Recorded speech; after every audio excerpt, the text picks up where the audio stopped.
He's at this thing in Ohio talking about Whirlpool and stuff. And then he says, I got a lot of enemies. Rich people don't like what I'm doing, so you might not see me for a while. Yep. He's like, these rich people, they're really mad. Yeah, there's a lot of people who are mad. Yeah. The Democrats. And I'll tell you what, if you got these Antifa far lefties saying that they'll do whatever is by any means necessary, they say. Yep. I ask people I know, and they like tell me Antifa's not that bad. I'm like, what do you think by any means necessary means? And plus, they were holding up this sign that says, we don't want to reform anything. The only way to change it is to burn everything down. And it's a big flag. They're carrying that around. They're walking around with signs that say revolution, nothing less. Yeah. I'm like, they're telling you what they want to do, Yeah. who they are, what they believe in. They're violent. Now, of course, the media is starting to realize, Yeah. hey, the American people don't like riots. Oh, This is why well, I you think, already lost them. They already don't trust you. They already are pissed at these rioters, these peaceful protesters, as you yourself, media, has declared them. I think it's ridiculous. This is why I think what's really happening is the Democrats are absolutely inept. Yep. Because if it really was this like nefarious plot where they were like, now we're going to cheat, then they wouldn't be playing catch up with Trump. Right. So I think they genuinely were like, ooh, we should have mail-in ballots because then we'll get big voter turnout. And then in California, they didn't. Like older voters turned out more. Yeah. Younger voters didn't. And now mail-in ballots are all broken. So now they're like, ugh. Yeah, like New York took 6 weeks and a bunch 84,000 disqualified. 84,000 people disqualified. Yeah. Yeah, it's Crazy. totally broken. Crazy. So now you're ending up with this. For the past several months, the riots have gotten worse. People obviously don't like them. Trump was the only one doing anything about it, and still Trump is the only one doing anything about it. The cops are certainly arresting people. The courts are just letting them go. And now we have, quite honestly, I think this is one of the funniest stories. I love this. This is great. This is from the Daily Beast. I'm not scared. She faces life in prison after allegedly buying red protest paint. Oh, is that all? Protest Oh, no. paint. She bought protest paint. Protest paint. She right. writes, That's all she did. I realized that in the eyes of the state, I had become an enemy for exercising what is supposed to be a protected right. Now I have some questions before we even read this. We're gonna tear this article to shreds, mind you. Why does she have bruises on all up her arm if all she did was buy paint? Did she slip and hit and fall and the paint must have hit her fallen. arm? She must have slipped and fallen down the stairs and repeatedly bumped she was her arm. peacefully protesting, Tim. No. She only bought red paint. That's all right. it says. Yeah, that's right. That's all it says. So she's at, Home Depot. She says, 1 red paint, please. They hand it to her, and then she goes, whoop, slips, falls down, and the paint can repeatedly strikes her arm as it bounces, and now she's injured. And then they came in and arrested her. Oh, I feel bad Right? for her. How dare they? How dare they? Yes, look at this. Madalena McNeil is accused of buying red paint before a protest. Under aggressive new criminal charges, it could mean she spends the rest of her life in prison. McNeil, 28, was among 4 people charged Tuesday for their alleged actions at a July Salt Lake City, Utah protest over a district attorney's decision that the fatal police shooting of a young man was justified. Protesters allegedly splashed red paint on the DA's office, broke windows, and hung signs calling for justice for the slain man. But instead of merely charging the protesters with vandalism or even rioting, that same DA used a charging enhancement to claim they operated as a gang. Under these new charges, the demonstrators face up to life in prison. It's the latest in a pattern of harsh measures that ratchet up potential penalties by treating protesters like a criminal conspiracy. You know what? Protesters. No. It's a gang. I Congratulations. agree. Congratulations. Yeah, that's the way to do it. They are a gang. They're dressing the same. They're wearing riot gear. They're going out Literally a waving gang. the same Look, flags. How much you want to bet? things. How much you want to bet when they charged the Proud Boys with gang violence? This writer had nothing but negative things to say about the Proud Boys and nothing but positive things to say about their finally being arrested. I would bet with you there. In New York City, Antifa showed up to an event where Gavin McInnes was speaking and the Proud Boys were there. When the Proud Boys left, they had Antifa all littered all over about this area. So finally, a scuffle breaks out. The police wanted to charge both groups, but Antifa, I got to admit, they're much smarter when it comes to law enforcement, refused to cooperate. They got stomped out, but they were both basically trying to fight. The Antifa guys were taunting him and heckling him. The Proud Boys run up to him. The guy throws a bottle. A fight breaks out. Antifa got stomped brutally. The cops came. The Proud Boys cooperated, and now they're going to prison. I think they're in prison. And Antifa refused to cooperate and fled. The police were like, we would have charged them both with gang violence, but they fled. So now only the Proud Boys get in trouble. I guarantee you, they didn't care. The Daily Beast writers and all they didn't care. They were probably like, good, charge them. They're a criminal gang. Okay, when you post messages with a name like they're doing in Portland over and over again, they have a branded name in Portland, and I'm not talking about Rose City, but Rose City is the typical Antifa group that everyone talks about. There's another group that organizes on Twitter and says, everyone show up here and wear this. Yep. Okay, y'all are in a gang, dude. Definitely. And you're so did you hear what the mayor of Portland said the other day? What? He accused Antifa of attempted murder. Wow. Because they blocked the exits to the police station and tried to burn it down with people inside. Jeez. And you know what's funny? That night they did it again. Of course. And little old ladies came out. Amazing. You saw the little old ladies? Yeah, they're my new heroes. How insane, man. Little old ladies came out to defend the police station. Put the fire out. And they splashed her in the face with paint. Yep. She's got paint in her eyes. Dude. And she wouldn't leave. She was just standing there like a boss. But then they went... Props to you, two old ladies. Props. Then they went to a residential neighborhood. And one of the locals came out with a weapon. Mm-hmm. Yeah, man. You know what? Only a matter of time. The reason why they call themselves Antifa and Black Lives Matter, as most of you probably realize, is so that they can play this stupid game where you're like, hey, I would appreciate it if you stopped throwing paint in, the faces of little old ladies. They'd say, what, are you a fascist? Are you saying that they don't matter? How dare you? You're saying Black lives don't matter? Are you a fascist? Because we're anti-fascists. So I announced on Twitter, I'm starting an organization called the Weak and Vulnerable Elderly Grandmothers. Yep. That way, when a group of weak and vulnerable elderly grandmothers are playing a game of, tackle football down at the local park, and Antifa shows up with some complaints. After the fight breaks out, it'll be Antifa attacks weak and vulnerable elderly grandmothers. And then when they say, nuh-uh, they're a bunch of, ruffians playing football, I'll be like, oh, you hate weak and vulnerable elderly grandmothers? Apparently they do. Well, they identify as the weak and vulnerable elderly grandmothers. Yep, we all identify. And then we'll be flexing. We'll get some bodybuilders. But I'm a weak grandmother. Oh, don't you oppose me. And then the media, like morons, will just churn it out. Yep. The weak and vulnerable elderly grandmothers were viciously attacked by Antifa. They're like, they don't do this any is research. getting good clicks. This is getting good clicks. So I'll tell you what the issue with this article is. The headline. Yep. She faces life in prison after allegedly buying protest paint. No. The headline should be, she faces life in prison after engaging in gang violence and purchasing weapons and materials and vandalizing a DA's office. Yep. That's your title. But you know what they do with this? People are going to share the title and they're not going to read the article. Right. When the article pops up on Twitter, people are going to be like, oh no, what's happening? And that's it. Fascists. Well, how about we go to CBS? And even this is funny. Utah protesters who splashed red paint and broke windows could face up to life in prison because of gang enhancement. I'm sorry, man. I'm not going to be crying anytime soon. Same. Look, I always value freedom over security. I'll tell you what. But these people have been given a free pass to go around and smash everything up, and now they're getting comeuppance. There have been riots going on endlessly, mostly in Portland for sure, but there have been riots in other areas. Let's read CBS's take on this. And they even straight up say, look at this, Black Lives Matter. They're not calling it Antifa. Wow. Of course, they accidentally misspelled rioter right here. Black Lives Matter rioters in Salt Lake City have been accused of splashing paint on a road and smashing the windows of the district attorney's building at a July riot. And now the charges they face carry a maximum sentence of life in prison. Prosecutors charged multiple, and this is Utah, right? Yeah, Salt Lake City. They're not messing around. Yeah. Nah, this is not Seattle, man. Prosecutors charged multiple protesters with the crimes on Wednesday, the Associated Press reported. The charges have more severe consequences because Salt Lake City District Attorney Sam Gill upgraded them with a gang enhancement, which increases the penalties for offenses committed in concert with two or more person or in relation to a criminal street gang. That's exactly what they are. That's what they are. They're a street gang.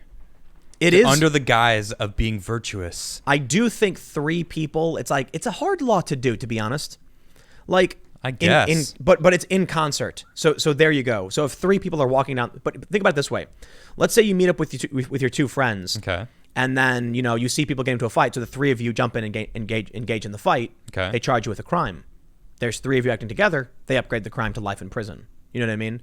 This is different, obviously. I mean, and they all wear riot gear. They're all protected, wearing helmets. You know, They're wearing the same clothes. They have a uniform. yeah, exactly. I'm saying the difficult thing with gang laws are that, like, if 3 people, go out and do something dumb, they're not in a gang, you know what I mean? Right. But there's got to be a threshold they set somewhere, because how to identify gangs, which makes it Yeah. difficult. But this is what judges are for, True. right? So this is I've talked to lawyers about this, and they're like, even when laws seem like they're over the top or not enough, judges have their discretion. That's the point. Yeah. You have the written law, and then you have the interpretation through the judges. So I'll tell you what, man, if you get a name and you're organizing on Twitter with your branded name, you tell people to show up, and they do, and they're buying weapons and stuff, Yep. and then they're destroying things, and you're all wearing the same clothes, it kind of sounds like a gang to me. yeah, or know. a mafia, huh? I mean, the same thing. I That's know. where gang comes from. Yeah, Gangsters, right?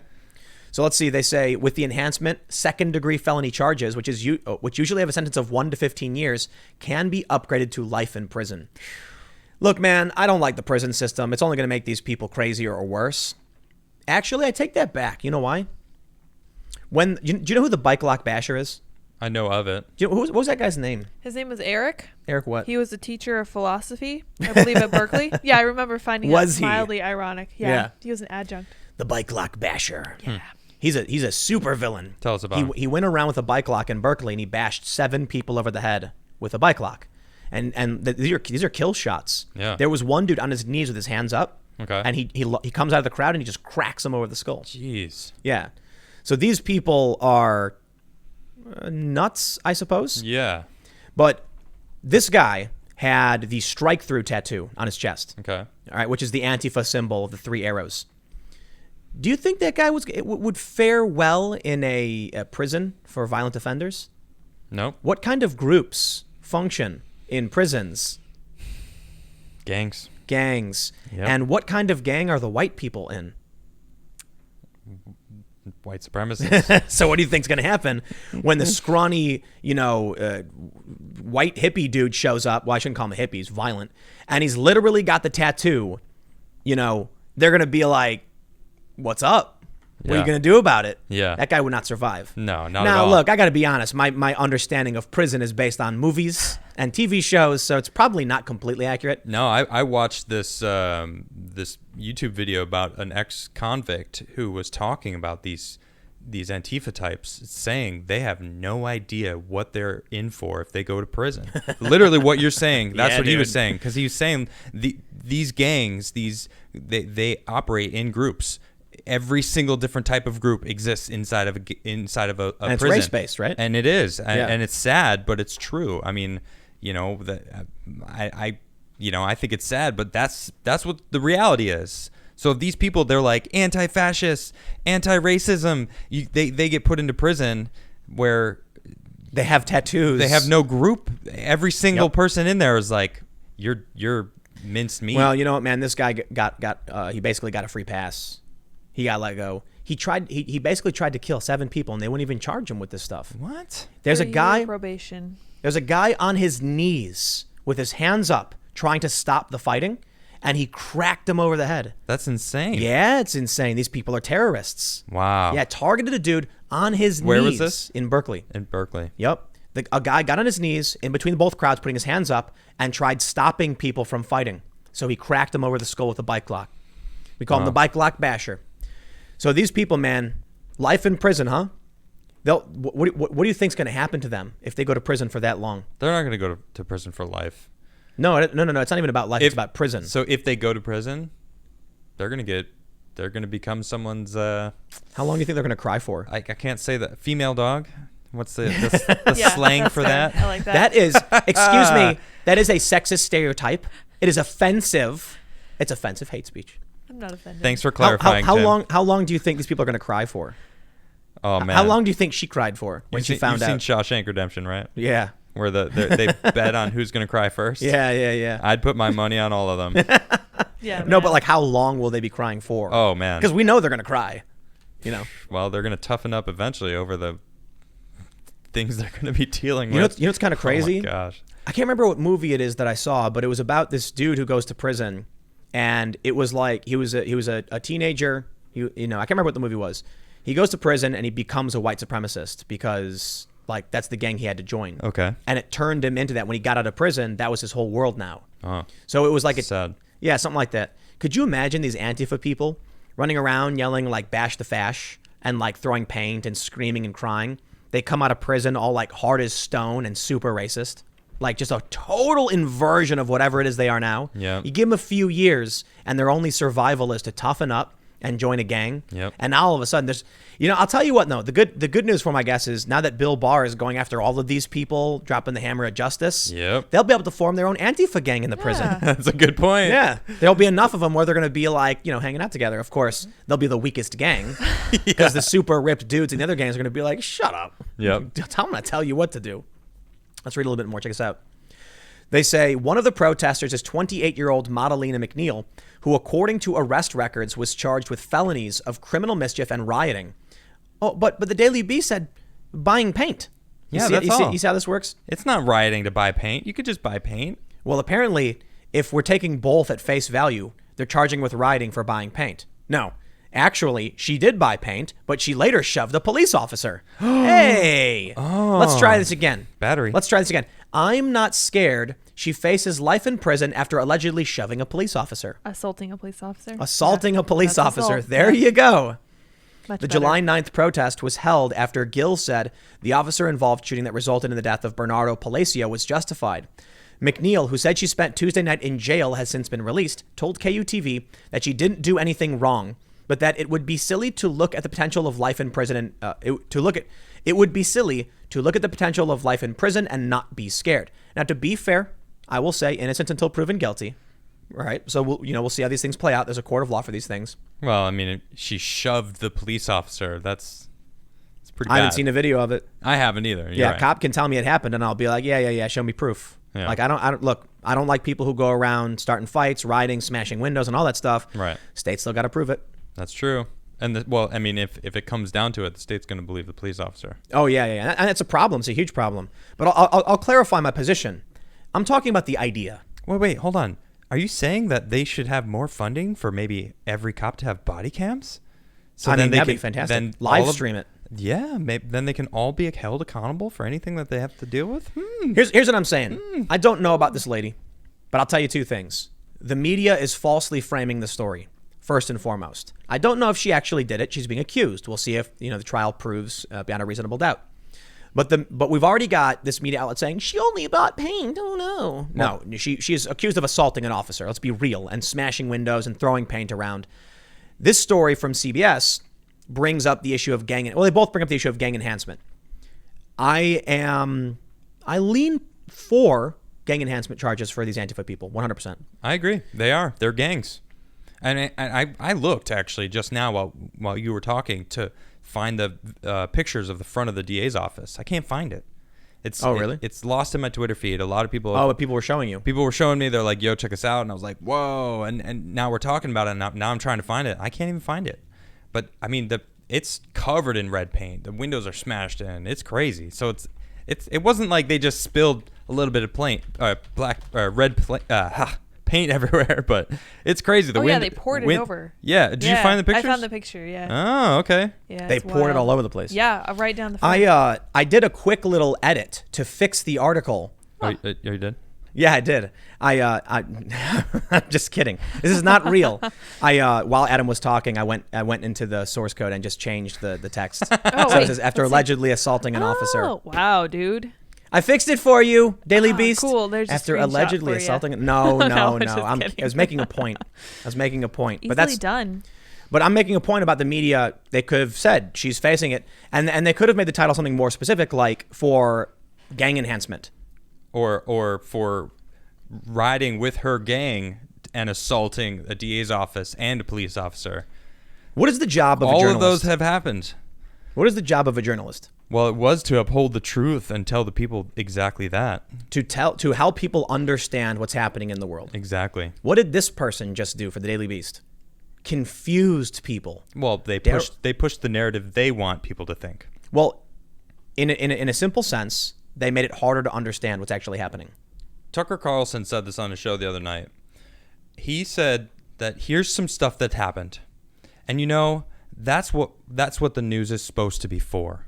It's for you to decide how you feel about what has actually happened, and that's what I'm trying It's to not do. news. No, I know. Right. Well, the Daily Beast is not news. No, the Daily Beast is clearly not news. The point I'm making but is that's it's what you just asked me. What news is supposed to be? What a journalist is supposed to do? It's supposed to convey the what's actually happening, and then you take what you will from it. A little bit more than that. Journalists help you understand the truth. Right. What Even she's better, doing yeah. is the opposite of that. So whatever the opposite of a journalist is, that's what the Daily Beast is doing. Mm-hmm. I'm not going to name the person, but to put it simply, if someone said to you, I think the easiest way you can explain it is the dihydrogen monoxide hoax, which you're familiar with, right? I am, So yeah. it's an old school like funny thing where you say like, did you know dihydrogen monoxide is a corrosive chemical that can eat through metal and it's found in cancer cells, and everybody gets all scared, and then you say we should ban it, and it turns out it's actually water, and you're framing it in such a way to confuse them. That's not journalism, it's sophistry. So you have these people who are you have some real journalists. But I mean, you look at the articles we've gone through today already with like the hack of Reddit, and you have no real understanding of what happened with the Reddit hack. Not journalism to just be like a bunch of Trump messages appeared on this website and people say it was a hack.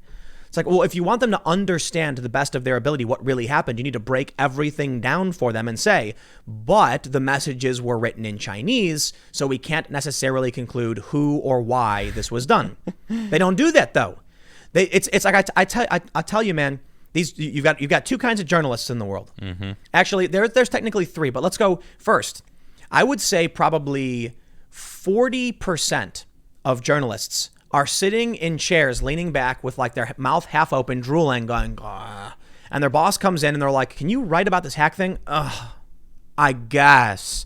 And then they look and say, "Trump hack." They forget to capitalize letters. Words are missing. Like Grammar. grammar was totally messed up. There's no editor. And they hit send and they publish it and they're like, "There, I'm done. Can I go home now?" Then you have, I would say, about 59% of journalists are just political operatives trying to figure out ways to cover a story as such that it would benefit their political agenda. Good point. So this is a much bigger faction. And they're sitting there looking at a story and they're going, "Dude, did you see this? This woman attacking the DA's office? This is bad. She's being charged with gang enhancement. Now all these people are." Just write it and say it was paint. You're right. She bought paint. That's it. How else can we frame this to protect them? Mm-hmm. And then you have 1% of journalists that are like, let's get to the bottom of this and really understand this to make sure that our audience has a firm grasp of the political realities of our world. And those are the rare ones. 1 in 100 might actually be doing it. I'm clapping for you right now, Tim. Look, No. Don't take this away from me. I'm clapping for you because you're Okay. one of those people. Yeah, well, I think what we do on this is an attempt to try and break down what's happening to better understand what's really going on. Yeah. That's the gist of everything. Exactly. I mean, I could sit here and be like, wow, look at all those dumb Trump supporters who were hacking Reddit. And then we were done. You know what I mean? That'd It's be like, really no, boring. like we're actually going to try and break it down. Yeah. But this is unfortunately what you end up getting. Thanks for checking out this clip from the Timcast IRL podcast. We do the show live Monday through Friday at 8 p.m. If you want to catch the full show, tune in to this channel, subscribe, hit the like button, or check us out on iTunes and Spotify. And we will soon have this podcast up for free on all podcast platforms. Thanks for hanging out, and we'll see you all in the next episode.